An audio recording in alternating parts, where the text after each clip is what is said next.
இஸ்லாமிய சமூகம் என்பது கடந்த 1318 ஆண்டுகளாக இந்த உலகத்தில் அறிவால், சிந்தனையால், ஆற்றலால், கண்டுபிடிப்புகளால், பொருளாதாரத்தால், அரசியல் மாற்றங்களால், கலாச்சாரங்களால், அடையாளங்களால் உலகத்தில் எத்தனை துறைகள் இருக்கிறதோ எல்லா துறைகளிலும் நின்று இருந்து சாதிச்சு உருவாக்கிய ஒரு வலிமையான சமூகம் நம்முடைய சமூகம்.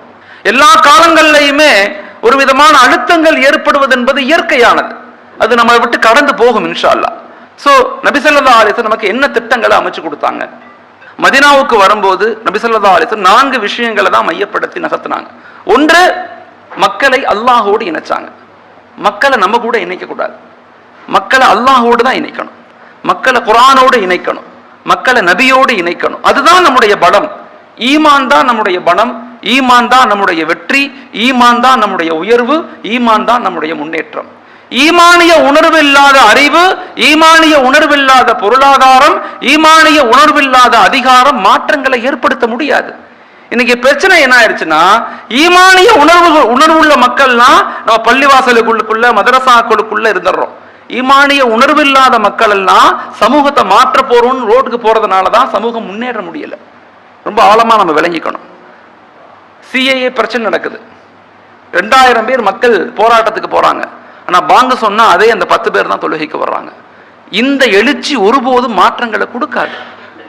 இந்த உருவாக்கம், இந்த கட்டமைப்பு மாற்றங்களை ஏற்படுத்தாது. வளர்ச்சி எங்கிருந்து உருவாகணும்னா மஸ்ஜிதுகள்ல இருந்து உருவாகணும். வளர்ச்சி எங்கிருந்து உருவாகணும்னா குர்ஆனோடு உருவாகணும். வளர்ச்சி எங்கிருந்து உருவாகணும்னா நபியினுடைய வாழ்வியலோடு உருவாகணும். ஈமானிய பாதுகாப்பு இல்லாம எவ்வளவு பெரிய வளர்ச்சி எங்களுக்கு ஏற்பட்டாலும் அது எங்களுக்கு மன அழுத்தத்தையும் பொறாமைகளையும் மோசமான விளைவுகளை கொடுக்குமே தவிர, ஈமானிய உணர்வுகளோடு நம்ம இருந்துட்டோம்னா எங்களை யாரும் எதுவும் செய்ய முடியாது. எங்களுக்கு பயங்கள் கொடுக்கத்தான் படும், அழுத்தங்கள் கொடுக்கப்படும், மிக மோசமான இறுக்கங்கள் கொடுக்கப்படலாம். நம்ம அதை பத்தி யோசிக்கவே தேவையில்லை. நாம ஒரு இலக்குகளை உருவாக்கி அந்த இலக்குகளை நோக்கி திரும்ப திரும்ப திரும்ப முயற்சி செய்யணும். அடிக்கடி நான் எங்க மாணவர்கள்ட்ட சொல்லுவேன், பாத்திலை விட ஹக்கு 700 மடங்கு ஆற்றல் படைத்தது, பொய்யை விட உண்மை 700 மடங்கு ஆற்றல் படைத்தது. பாத்தில் தன்னை வளர்க்கறதுக்கு தான் நிறைய அதிகாரம் தேவை, நிறைய ஆயுதங்கள் தேவை, நிறைய நபர்கள் தேவை, நிறைய ஹியூமன் ரிசோர்ஸ் தேவை. ஹக்கு நிலைநாட்டுறதுக்கு கொஞ்சோண்டு முயற்சிகள் போதும், சின்ன சின்ன முயற்சிகள் போதும். அதனாலதான் ஒரு மனிதன் ஒரு தவறு செய்தால் ஒரு தவறு தான் எழுதப்படும், ஆனா ஒரு நன்மை செய்தால் 10 to 700 மடங்கு எழுதப்படும். தீமையை செய்வதற்கு வினைகள் ஆட்டணும், தீமையை செய்யணும்னா செய்யணும். ஆனா நன்மைகள் அப்படி அல்ல. நன்மைகளை நினைச்சாவே உலகத்துல மாற்றங்கள் ஏற்படும். நேத்து தான் நான் படிச்சேன், மாஷா அல்லாஹ் ரூமி ரஹ்மத்துல்லாஹி அலைஹி மஸ்னவி ஷரீஃப்னு சொல்லி ஒரு கிதாபில சொல்றாங்க, ஒவ்வொரு மனிதனும் ஒரு பிரபஞ்சத்துக்கு தகுதியானவன். ஒவ்வொரு மனிதனுக்குள்ளவும் ஒரு பிரபஞ்சம் இருக்குது. நீ மாறுவதை கொண்டு இந்த உலகம் மாற்றம் அடையும், நீ எழுச்சி அடைவதை கொண்டு இந்த உலகம் மாற்றம் அடையும், நீ தப்பு செய்வதை கொண்டு இந்த உலகம் பலகீனமாகும் சொல்றாங்க. நான் வாழ்க்கையில் அதை உணர்ந்து உங்கள்கிட்ட சொல்றேன். நான் சமீபத்தில் ராமநாதபுரம் போயிருந்தேன் ஒரு மீட்டிங்காக. அங்க உள்ள சாம்பர் மீட்டிங், மாஷா அல்லாஹ். அங்க உள்ள வெளிநாடு வாழ் மக்கள் எல்லாம் ஒன்று சேர்ந்து அந்த ஊரினுடைய வளர்ச்சிக்காக எல்லாரும் உட்காந்து பேசினாங்க. அந்த மீட்டிங் முடிச்சுட்டு வந்துகிட்டு இருந்தேன். வரும்போது நான் ஃபர்ஸ்ட் கிளாஸ்ல வந்துகிட்டு இருந்தேன் ட்ரெயின்ல. அப்ப ஒரு வயதான பாட்டி உட்கார்ந்தாங்க, 50-55 வயசு இருக்கும். அந்த அம்மா உட்கார்ந்தாங்க. அந்த அம்மா முட்டியை பிடிச்சிக்கிட்டே உட்கார்ந்தாங்க. அந்த அம்மா பார்த்துக்கிட்டே இருந்தேன். அந்த அம்மா கொஞ்ச நேரம் என்கிட்ட பேசினாங்க. ஆனா அந்த அம்மா கேட்கல, எனக்கு முட்டி வலியா இருக்கு, எனக்கு மேல படுக்க முடியாது, கீழே படுக்கணும்னு கேட்கல. இப்ப நானா புரிஞ்சுக்கிட்டேன், அம்மா நீங்க கீழே படுங்க, நான் மேல அப்பர்ல படுத்துக்கிறேன் அப்படின்னு சொன்னேன். அந்த அம்மா ரொம்ப சந்தோஷம், அப்படியா ரொம்ப நன்றிங்க பாய், நான் எப்படி கேட்கணும்னு நினைச்சேன் அப்படின்னு நம்ம புலம்பிட்டு அந்த அம்மா நம்பர்லாம் வாங்கிக்கிச்சு. கொஞ்ச நேரத்துல டிடிஆர் அங்கிருந்து வந்தார். டிடிஆர் டிக்கெட்டை வாங்கி பார்த்துட்டு அந்த அம்மாட்ட சொன்னார், அம்மா உங்களுக்கு இது சீட் அல்ல, உங்களுக்கு 3rd கிளாஸ் தான் சீட்டு, நீங்க அங்க போங்கன்னு சொல்லிட்டார். அங்க பார்த்தா அதுவும் அப்பர், அந்த அம்மானால ஏற முடியாது.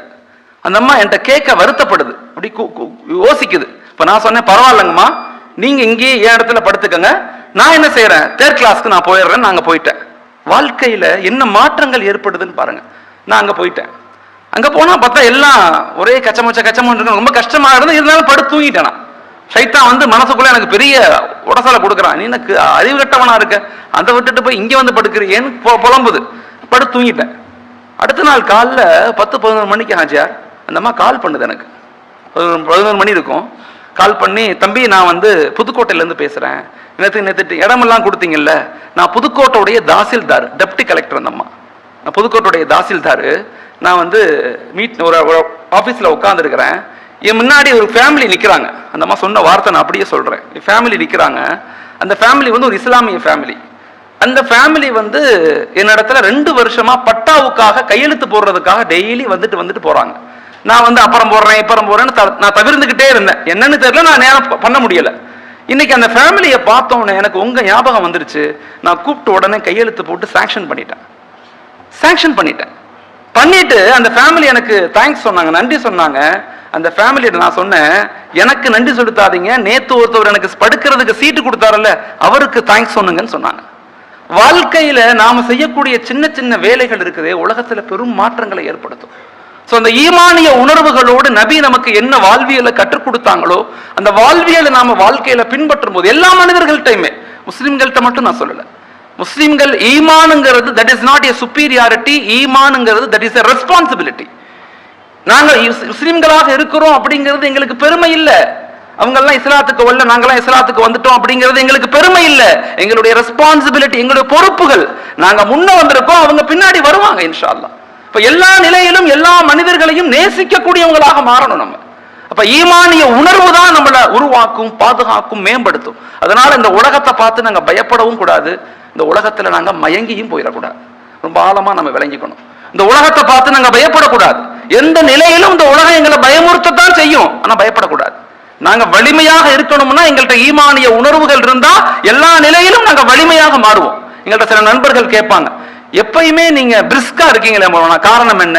காரணம் என்னன்னா, எப்ப இபாதாத்துகள் அதிகப்படுத்துறோமோ, அல்லாஹுடைய நினைப்புகள் எங்களுக்கு எப்ப அதிகமாகுதோ அப்ப இயற்கையிலேயே நாங்க வலிமையாக மாறுவோம். அப்ப இது ரொம்ப ஆழமா நம்ம விளங்கிக்கணும். அப்ப நபி செஞ்ச முதல் பணி என்னன்னா, மக்களை அல்லாஹோடு இணைக்கக்கூடிய பணிதான். அதுதான் நம்முடைய அடிப்படையான விஷயங்கள். குர்ஆனோட மக்களை இணைக்கணும், இது மிக முக்கியமான ஒரு பகுதி. இரண்டாவது நபி ஸல்லல்லாஹு செஞ்ச மிக முக்கியமான அற்புதமான திட்டம் என்னன்னா, சோசியல் கண்டிஷனை உருவாக்குனாங்க. சமூக கட்டமைப்பை உருவாக்க முயற்சிக்கணும். சமூக கட்டமைப்பை எப்படி உருவாக்குறது? 4 விஷயங்களை கொண்டு சமூக கட்டமைப்பை நபி ஸல்லல்லாஹு அலைஹி வஸல்லம் உருவாக்குனாங்க. ஒன்று, மதீனாவுடைய ஊரக வளர்ச்சி மீது கவனம் செலுத்தினாங்க. இந்த ஊர் வளர்ச்சியில நம்முடைய மஹல்லாக்களுடைய பங்களிப்பு என்ன? ஒவ்வொரு மஹல்லாக்களும் தன் தெருக்களை கிளீனா வச்சுக்கிறது, எத்தனை மரங்கள் நடுறோம், எத்தனை தண்ணீர்கள் சேகரிக்கப்படுறோம். இந்த ஊரினுடைய வளர்ச்சியில எப்ப பார்த்தாலும் நம்முடைய வளர்ச்சி, நம்முடைய கம்யூனிட்டி, நம்முடைய சமூகம்னு யோசிக்கிறத கொஞ்சம் குறைச்சிக்கிட்டு எல்லா மக்களுடைய வளர்ச்சிங்கிற ஆழமான கருத்தியலை நோக்கி நம்ம நகரும் போது, ஏன்னா இது நமது மண், இது நமது மக்கள், இது நம்ம ஜெனரேஷன், இது நம்முடைய வருங்கால சந்ததிகள், நம்முடைய வறுமையான சமூகத்தை கட்டமைக்கணும்னா அந்த சிந்தனை எங்களுக்கு உருவாக்கப்படணும், சமூக கட்டமைப்பு உருவாக்கப்படணும். இப்ப சமூக வளர்ச்சியில 2வது மிக முக்கியமானது கோ எக்ஸிஸ்டன்ஸ். மாற்று சகோதர மக்களோடு நல்ல தொடர்புகளை உருவாக்குங்க. மாஷாஅல்லாஹ், இப்ப ஈரோட்லயும் அந்த இதயங்களை இணைப்போம், தேசம் வளர்த்து நேசம் காப்போம் அப்படிங்கிற புரோகிராம் நடத்த போறாங்க.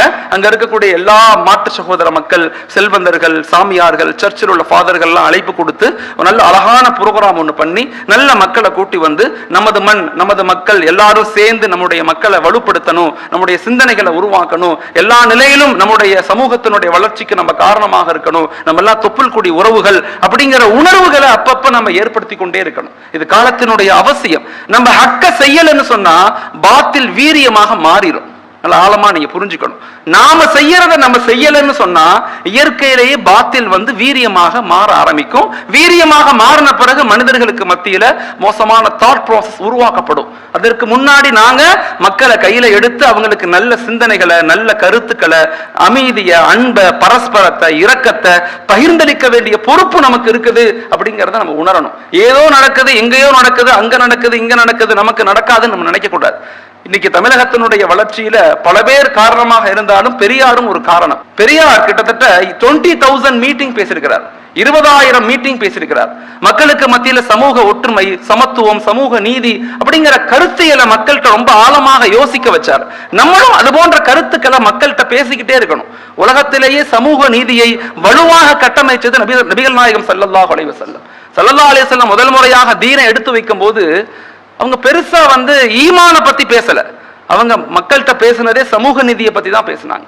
அபூஜஹல் ஒரு தடவை நபிட்ட வந்து சொன்னா, முஹம்மது ஸல்லல்லாஹு அலைஹி வஸல்லம் அவங்களே, நான் உங்களை ஏற்றுக்கொள்றேன், சரி நான் ஏற்றுக்கொள்றேன், நானும் ஏற்றுக்கொள்றேன், என் நண்பர்கள் எல்லாம் எல்லாத்தையும் ஏற்றுக்கொள்ள வைக்கிறேன், ஆனா எனக்கு ஒரு நிபந்தனை, இந்த பஞ்ச பரதேசிகளாக இருக்கக்கூடிய இந்த அடிமைகள், இந்த ஏழைகள் எல்லாம் விரட்டி விடுங்க, நாங்க எல்லாம் அவங்க கூட வர்றேன்னு சொன்னாங்க. அல்லாஹ் வன்மையா கண்டிச்சான். ஒருபோதும் நடக்காது, ஒருபோதும் அப்படி செய்ய முடியாது. இஸ்லாம் உலகத்துல கொண்டு வந்ததே சமூக நீதி, சமத்துவம், சகோதரத்துவம். இதுதான் ரொம்ப ஆழமாக மக்களிடத்துல சொன்னுச்சு. ஹஜ்ரத் பிலால் அலி அல்லாஹ் அவங்க மிக மிக எளிய மக்கள், மிக அடிமையான மக்கள், ஒரு நீக்ரோ. ஆனா அவருக்கு அல்லாஹ் ஹிதாயத்தை கொடுத்தான். அபூஜஹல் மிக மோசமான மனிதன், மிகப்பெரிய செல்வந்தன், மிகப்பெரிய ஆளுமை, ஆனா அவனுக்கு ஹிதாயத் கொடுக்கப்படல. காரணம், இங்க சமூக நீதியும் சமத்துவத்தையும் உலகத்துக்கு மிக ஆழமாக கொடுத்தது இஸ்லாமிய மார்க்கம். அதனால் நம்முடைய தொப்புள் கொடி உறவுகளோடு நல்ல வலிமையை உருவாக்கணும். எப்பயுமே ஒரு நல்ல ஒரு இணைப்பை உருவாக்குறதுக்கு எப்பயுமே முயற்சி செய்து கொண்டே இருங்க. ஒரு இணக்கம் உருவாகுது. மூன்றாவது CCC, cooperation and coordination committee. அதாவது நம்ம ஊர்ல யாரெல்லாம் நலவுகள் செய்யறாங்களோ அவங்கள கூப்பிட்டு ஒரு கண்ணியப்படுத்துறது, அவங்களுக்கு ஒரு அவார்டு கொடுக்கிறது, அவங்களுக்கு ஒரு பரிசளிப்பு அளிக்கிறது, அவங்கள தட்டி கொடுக்கிறது, அவங்களுக்கு ஒரு துண்டு போத்துறது, இதெல்லாம் நல்லது தானே? யோசிச்சு பாருங்க. நிறைய சேவைகள் நடக்குது. அவங்களை என்கரேஜ் பண்ணி கொண்டு போனாவே சமூகத்துல பல மாற்றங்கள் வருமே. அப்ப அதை நோக்கி நம்ம செயல்படுத்துறதுக்கு முயற்சி செய்யணும். நாலாவது மஹல்லா கட்டமைப்பு. எந்த சமூகம் தனக்கு கொடுக்கப்பட்ட வேதத்தை விட்டும் தூரமாயிருச்சோ சமூகத்தினால எழுச்சி அடைய முடியாது. ரொம்ப ஆழமா விளங்கிக்கணும். இன்னைக்கு 56 நாடுகள், இஸ்லாமிய நாடுகள் இருக்கு. 190 கோடி முஸ்லிம்கள் உலகத்துல வசிக்கிறோம். ஆனா குர்ஆனை பார்த்து முறைப்படி ஓத தெரிந்த மக்கள் வெறுமன 3% கூட கிடையாது. ஆய்வுகள் சொல்லுது வெறுமன 3%. நீங்க ஒண்ணும் இல்ல, உங்க மஹல்லால தொழுக வந்திருப்பாங்க, ரேண்டமா கூப்பிட்டு குர்ஆன் ஓத சொல்லுங்க, முடியாது, கஷ்டமா இருக்கும். எவ்வளவு பெரிய வருத்தம் இது. இந்த வேதம் தான் இந்த உலகத்தை இயக்குதுங்கிறத மறந்துடுறோம். குர்ஆன் தான் நம்முடைய வாழ்க்கையினுடைய அடிப்படைங்கிறத மறந்துடும். அல்லாஹ்வுடைய கலாம் அது. What is the Quran? The Quran is a conversation between abd and Allah. அல்லாஹ்வுக்கும் ஒரு அடியானுக்கும் உள்ள சம்பாஷணை, கான்வர்சேஷன் தான் குர்ஆன். யோசிச்சு பாருங்க. சூரத்துல் ஃபாத்திஹாவை அல்ஹம்துலில்லாஹி ரப்பில் ஆலமீன் அர் ரஹ்மானிர் ரஹீம் மாலிகி யௌமித்தீன் அல்லாஹ் பேசுறான். இப்ப நாம பேசுறோம் இய்யாக நஅபுது வ இய்யாக நஸ்தஈன் இஹ்தினஸ் ஸிராத்தல் முஸ்தகீம். நமக்கும் அல்லாஹ்வுக்கும் உண்டான இணைப்பு தான் குர்ஆன், கான்வர்சேஷன். நரிமன் அப்படின்னு ஒரு ஜட்ஜ் இருந்தார் இந்தியாவில். நரிமன் அவர் பேரு. Is a Farsi. இவர் தான் இந்தியாவில் இருக்கக்கூடிய ஜட்ஜ்மெண்ட்ல 70% ஜட்ஜ்மெண்ட்டை கொடுத்தது அவர் தான். ஜட்ஜ்மெண்ட்ங்கிறது எப்படின்னா, ஒரு ஜட்ஜ்மெண்ட் கொடுக்கறாங்கன்னா டக்குன்னு கொடுத்துட மாட்டாங்க. இன்னொரு ஜட்ஜ்மெண்ட்டை ரெஃபரன்ஸ் வச்சு தான் ஒரு ஜட்ஜ்மெண்ட் கொடுப்பாங்க. இதுதான் இயற்கை. இவர் 70% ஜட்ஜ்மெண்ட் இவர் ஓனாவே கொடுத்திருக்கிறார். அவர்கிட்ட கேட்கப்பட்டுச்சு, பக்கத்தில் உள்ள மற்ற சீனியர் ஜூனியர் ஜட்ஜஸ் எல்லாம் கேட்டாங்க, how it's possible to give a judgment without any reference அப்படின்னு கேட்குறாங்க. எப்படி உங்களுக்கு கொடுக்க முடியுது? நான் சொல்லுவேன், நம்ப மாட்டீங்க, பரவாயில்ல சொல்லுங்க. எப்பெல்லாம் ஒரு ஜட்ஜ்மெண்ட் நான் கொடுக்கணும்னு இருக்கணும், அப்ப அன்னைக்கு நைட்டு குர்ஆனை பிரிப்பேன், அந்த ஜட்ஜ்மெண்ட்டோடைய தீர்வு அந்த பக்கத்தில் எனக்கு கிடைச்சிடும் சொல்றார். அவர் தன் புத்தகத்தில் எழுதியிருக்கார். இஸ்லாமிய சட்டவியல்ங்கிற புத்தகத்தில் அவர் எழுதியிருக்கிறார். வீரமந்திரிங்கிற எழுத்தாளர் இந்த ஆழமான கருத்தியல் எழுதுறார். அப்ப எந்த அளவுக்கு குர்ஆன் அந்த மக்கள் நேசிக்கிறாங்க, எந்த அளவுக்கு அதை அவங்க பயன்படுத்துறாங்க. நம்ம குர்ஆனை பார்த்து கூட ஓத தெரியாட்டி எவ்வளவு பெரிய வருத்தம்.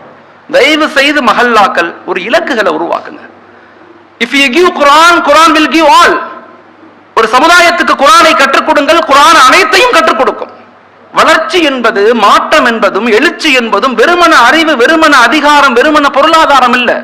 புஜபலமும் புத்தி பலமும் மட்டும் போதாது. இந்த உலகத்தை வெல்றதுக்கு ஆன்மீக பலம் வேணும்.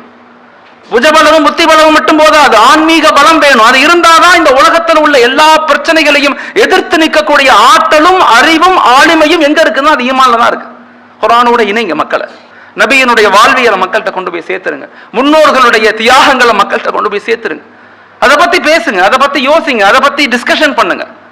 குர்ஆனுக்கு 6 கடமைகள் இருக்கு. குர்ஆனுடைய 6 கடமைகள்: பிலீவ் இட், நம்பணும்; ரீட் இட், படிக்கணும்; அண்டர்ஸ்டாண்ட் இட், விளங்கணும்; பாண்டர் இட், அதை ஆய்வு செய்யணும்; பிராக்டிஸ் இட், அதை அமல் செய்யணும்; ஸ்பிரிட் இட், மக்கள்கிட்ட கொண்டு போய் சேர்க்கணும்.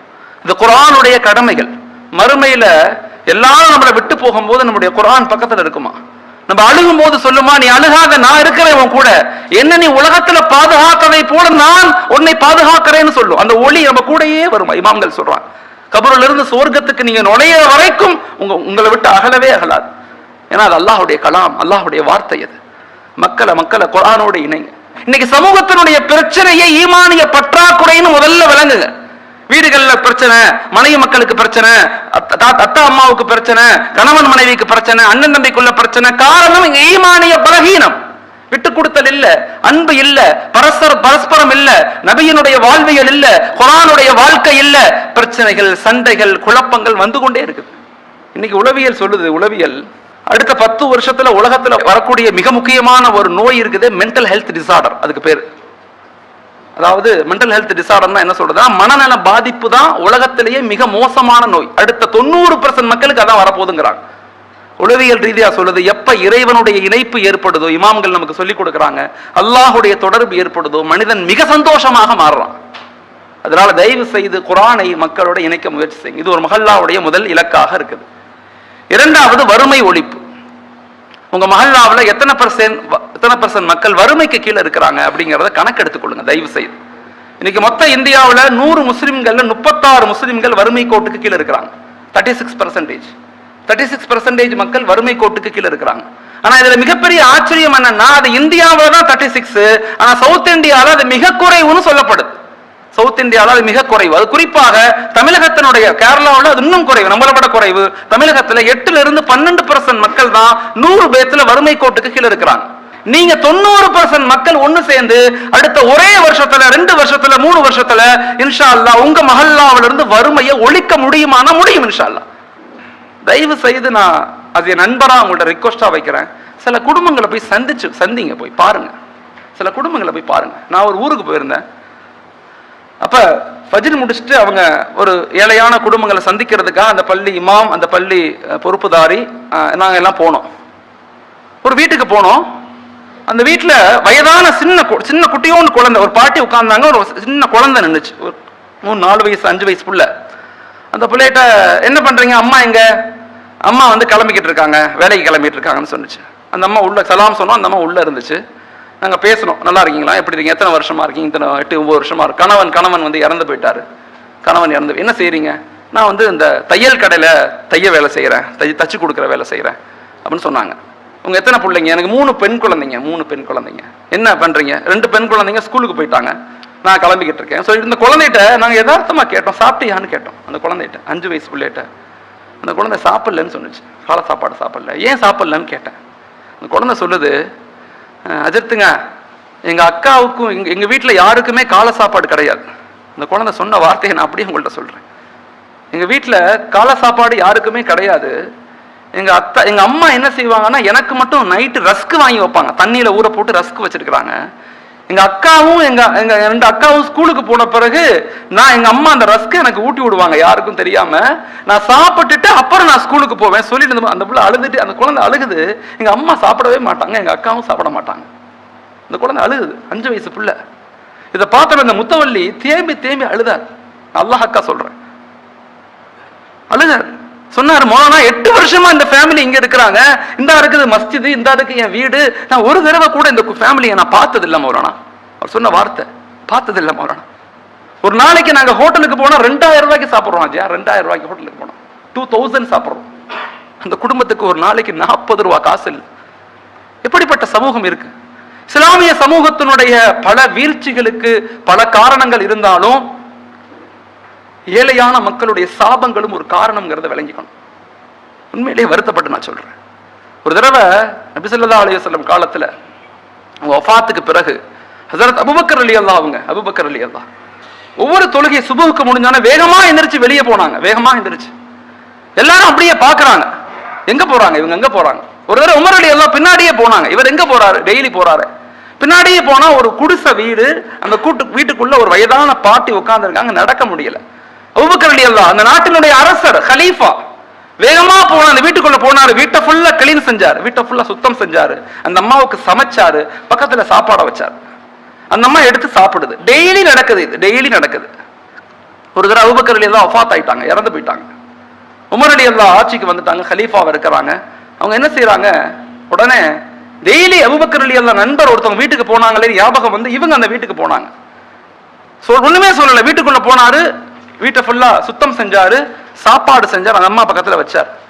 அந்த அம்மா சாப்பிட்டுட்டு சொன்னிச்சு, உன் நண்பர் அபூபக்கர் இறந்து போயிட்டாரான்னு கேட்டுச்சு. உன் நண்பர் அபூபக்கர் இறந்து போயிட்டாரா அப்படின்னு கேட்டுச்சு. ஷாக் ஆயிட்டாங்க உமர் ரலியல்லாஹு. அந்த அம்மா கண்ணு தெரியாது, எப்படி தெரியும்னு இவர் கேட்டாங்க. அந்த அம்மா சொன்னுச்சு, உன் நண்பர் எனக்கு உணவு வைக்கும் போது நல்ல ஆத்தி சூடு இல்லாம வைப்பாரு, ரெண்டாவது பேரிச்சம்பரத்தினுடைய கொட்டையை எடுத்துட்டு சொலைய மட்டும்தான் போடுவார், நீ கொட்டையோட போடுற என்னால சாப்பிட முடியலன்னு சொன்னுச்சு. உமர் இதை அழுதாங்க. என் நண்பரை ஒருபோதும் எங்களால மிஞ்ச முடியாது. மக்களை சந்திங்க, மக்களை போய் பாருங்க, மக்களுடைய கவலைகள் என்னன்னு கேளுங்க. எத்தனையோ குடும்பங்கள் கேட்கும் போது அந்த குழந்தை சொல்லுது, நான் இங்க கூட பொள்ளாச்சியில கூட ஒரு ஃபேமிலிய மாலிக் பாய் சொன்னாங்க, அந்த அம்மா கேட்டுச்சு, இத்தனை வருஷமா எங்கள்கிட்ட யாருமே கேட்கலையே, என் கணவரை இழந்துட்டேன், என் மக்களை இழந்துட்டேன், என் மகனை இழந்துட்டேன், எல்லாத்தையும் இழந்துட்டேன், இப்ப என்னை கூப்பிட்டு உங்களுக்கு என்ன வேணும்னு கேட்குறீங்க. தயவு செய்து உங்களுடைய பக்கத்து வீடுகளை பாருங்க, உங்க மஹல்லாவுடைய ஏழைகளை பாருங்க. மக்களுடைய வறுமை இருக்குது, அது நம்முடைய சாபமாக இருக்குன்னு மறந்துடாதீங்க.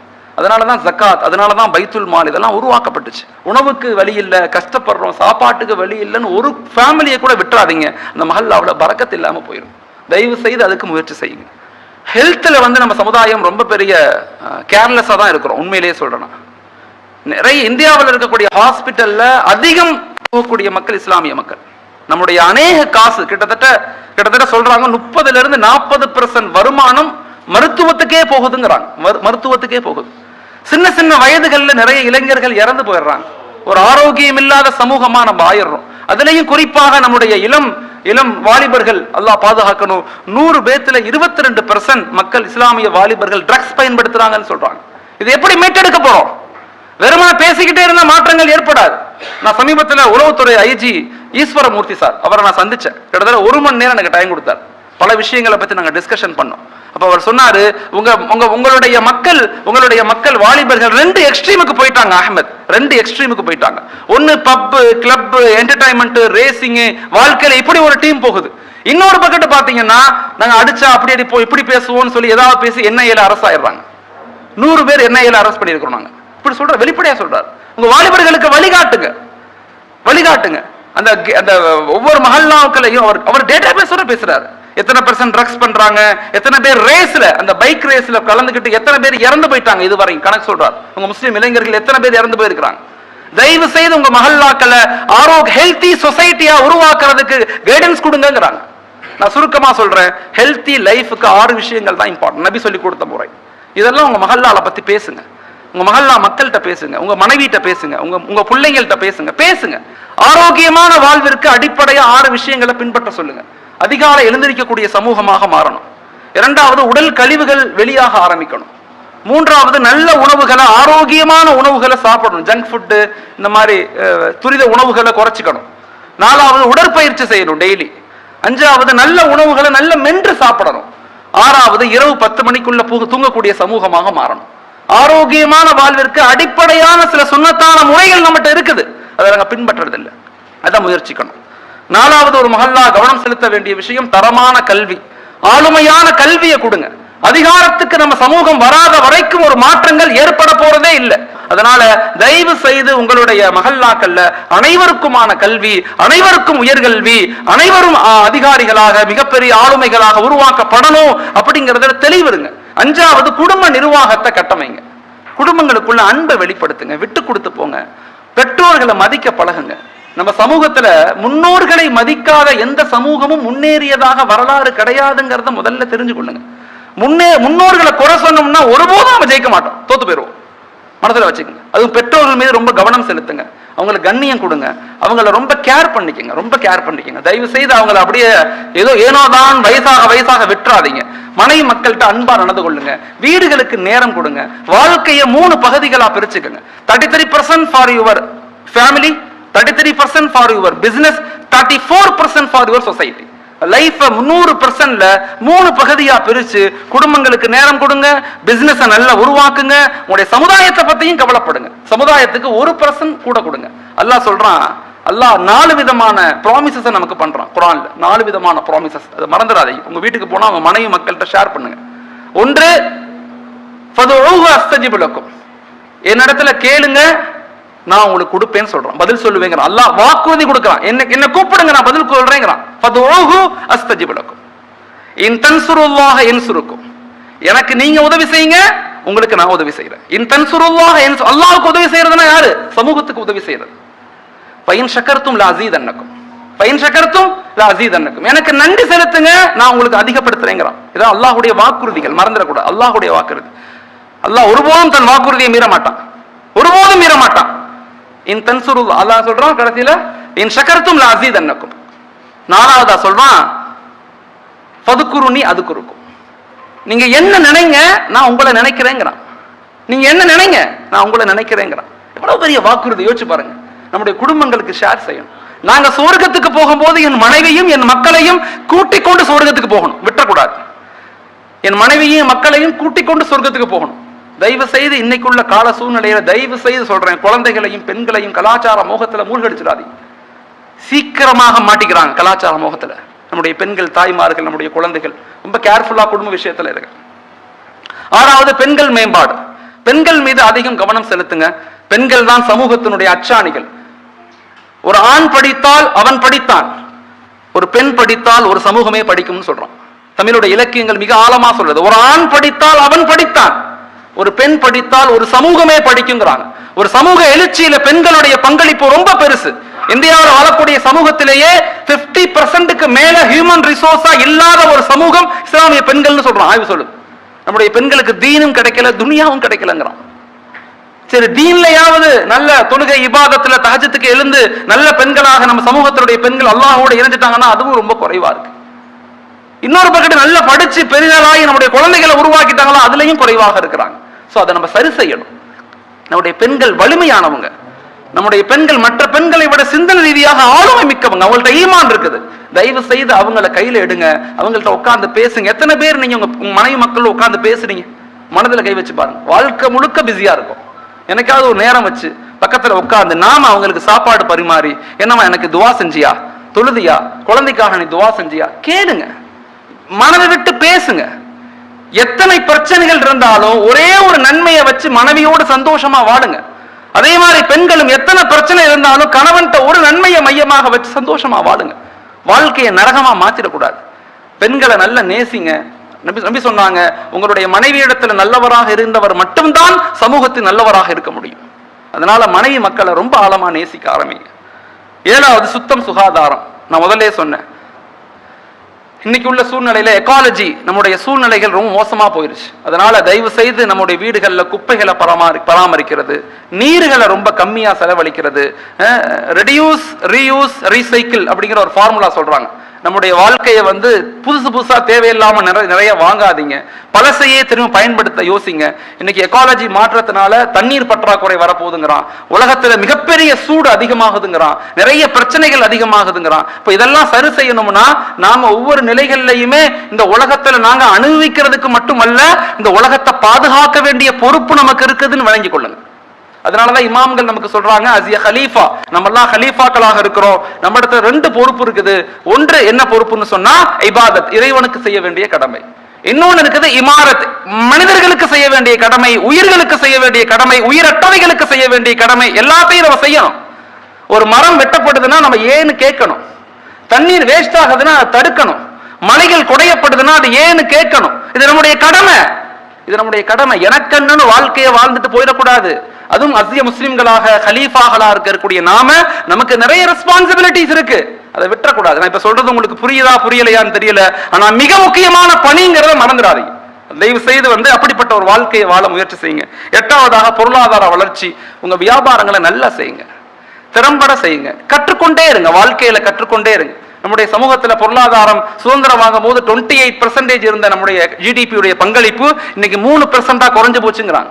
எல்லா துறைகளிலையும் வீழ்ந்து போய்கிட்டு இருக்கோம். நம்மள்ட்ட அப்டேட் இல்லை, எங்கள்கிட்ட கற்றுக்கொள்ளக்கூடிய மனப்பான்மை இல்லை. அவன் கற்றுக்கொண்டே இருக்கிறான், சிஸ்டமேட்டிக்கா செயல்படுறான். இன்னைக்குள்ள மார்க்கெட்டிங் சிஸ்டம் என்ன, இன்னைக்குள்ள டெவலப்மெண்ட் என்ன.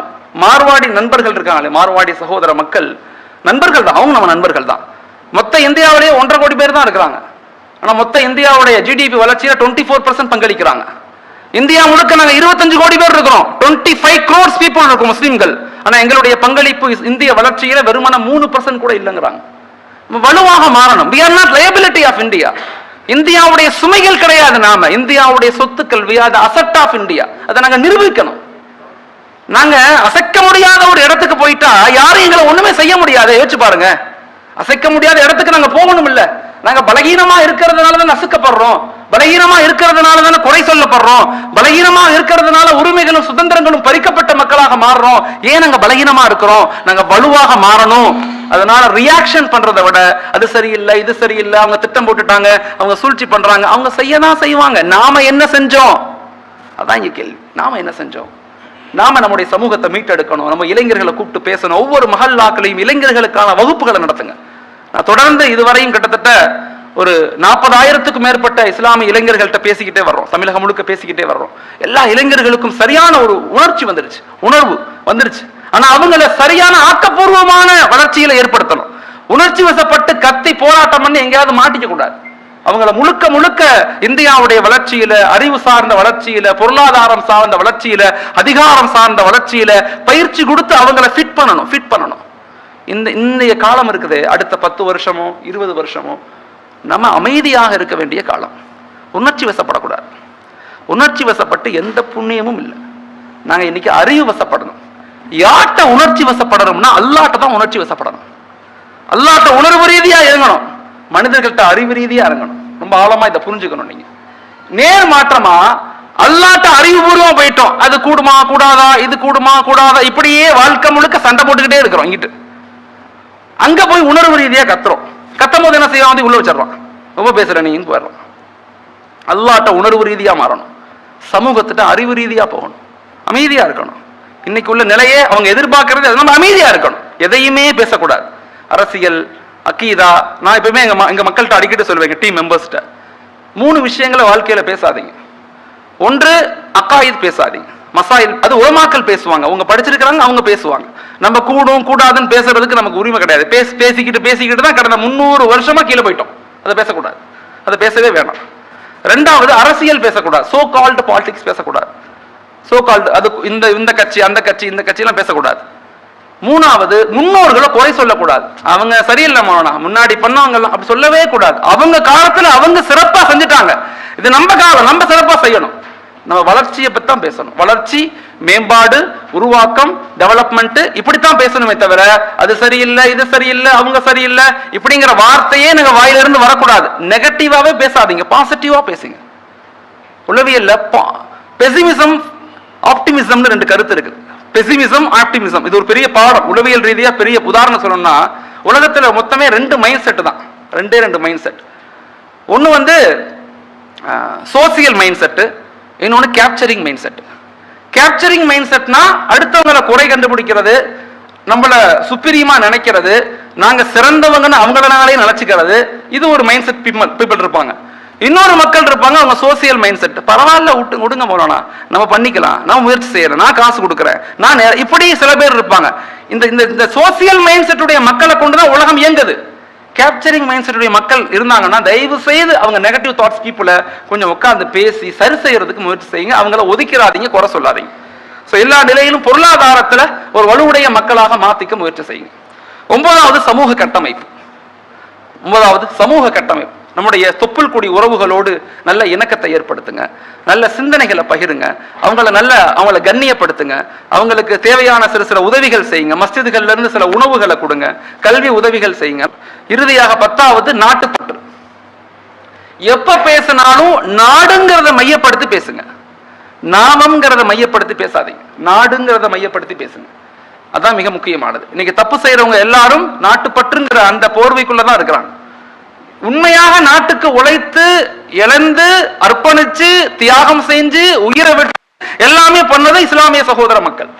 காந்திஜி 1920 நான் கோஆபரேஷன் மூவ்மெண்ட் ஒத்துழைமை இயக்கம் உருவாக்கப்படும் போது அன்னைக்கு 20 crores பணம் கொடுத்து உதவியது இஸ்லாமிய சகோதரர். நேதாஜி சுபாஷ் சந்திர போஸ் அவர்கள் நேஷனல் ஆர்மியை இந்தியாவில் உருவாக்கும் போது பிரிட்டிஷுக்கு எதிராக 27% இஸ்லாமிய இளைஞர்கள் முதல் வரிசையில் நின்றாங்க. முதல் வரிசையில் வாவு சிதம்பரனார் அவர்கள் கப்பலோட்டிய தமிழர் இந்தியாவில் கப்பலோட்டி இயக்கத்தை உருவாக்கும் போது அந்த கப்பலை வாங்குறதுக்கு 8000 ஷேரையும் வாங்கி கொடுத்து உதவியது திருநெல்வேலியை சேர்ந்த அப்துல் காதர் சகோதரர். 8000 ஷேரையும் வாங்கி கொடுத்தார். சாதாரண விஷயம் இல்லை. நம்முடைய முன்னோர்கள் இதெல்லாம் மறந்துட்டோம். வரலாறுகளை படிங்க. வரலாறுகள் தெரியாத சமூகத்தினால் வரலாறை உண்டாக்கவும் முடியாது, இருக்கிற வரலாறை பாதுகாக்கவும் முடியாது. வரலாறு அறிந்த சமூகம் மட்டும்தான் வரலாறை உண்டாக்கவும் முடியும், இருக்கிற வரலாறை பாதுகாக்கவும் முடியும். நான் திரும்ப சொல்றேன், உணர்ச்சி வசப்படாதீங்க, அறிவு வசப்படுங்க, நிதானமா யோசிங்க, இலக்கை நோக்கி பயணிங்க. ஒரு கட்டமைப்பை உருவாக்கணும்னா 4 தன்மைகளை சொல்றாங்க. நீண்ட இலக்கு, தொடர் பயணம், கடின உழைப்பு, நேர்மறை சிந்தனை. இது இருந்தா மட்டும்தான் அதை அடைய முடியும். நபி நமக்கு அதான் கற்றுக் கொடுத்தாங்க.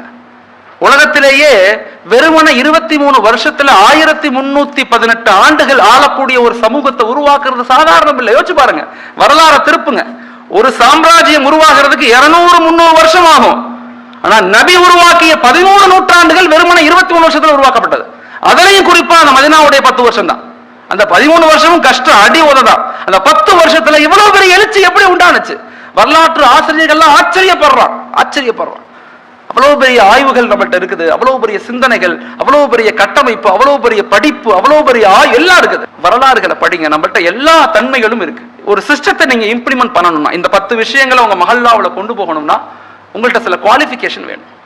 குவாலிஃபிகேஷன் இல்லாம இம்ப்ளிமெண்டேஷன் பண்ண முடியாது, அமல்படுத்த முடியாது. ஒன்று, எல்லா நிலையிலும் மக்கள்கிட்ட அன்பா பேசுங்க. அன்பை கொண்டுதான் ஜெயிக்க முடியுமே தவிர அதிகாரத்தை கொண்டு ஜெயிக்கவே முடியாது. எல்லாத்துலயும் அன்பா பேசுங்க. அல்லாஹ் தஆலா மூசா நபிட்ட சொன்னா, மூசாவே நீங்க போய் ஃபிரௌனுக்கு அழைப்பு கொடுங்க. சொல்லிட்டு சொன்னா அல்லாஹ், வகூலா லஹு கௌலன் லையினா அப்படின்னு சொன்னான். நீ ஃபிரௌன்ட்ட பேசுங்க, ஆனா நளினமா பேசுங்கிறான் அல்லாஹ். யார்ட்ட? மூசா நபிட்ட. மூசா நபி கொஞ்சம் கோவக்கார, நளினமா பேசுங்க, சவுண்டா பேசாதீங்க. ஃபிரௌன் யாரு? ஆனா ரப்புக்கும் ஆலா, நான் இந்த கடவுளுக்கெல்லாம் கடவுள்னு சொல்லக்கூடியவன்ட்ட போய் எப்படி பேச சொல்றாங்க அல்லாஹ்? நளினமா பேச. அவன் ஒருவேளை உன்னை ஏற்றுக்கொள்ளலான்னு சொன்னான். ஆனா இன்னைக்கு நாம எப்படி மனைவிட்ட எப்படி பேசுறோம்? எவ்வளவு கடினமான வார்த்தைகளை பயன்படுத்தியிருப்போம்.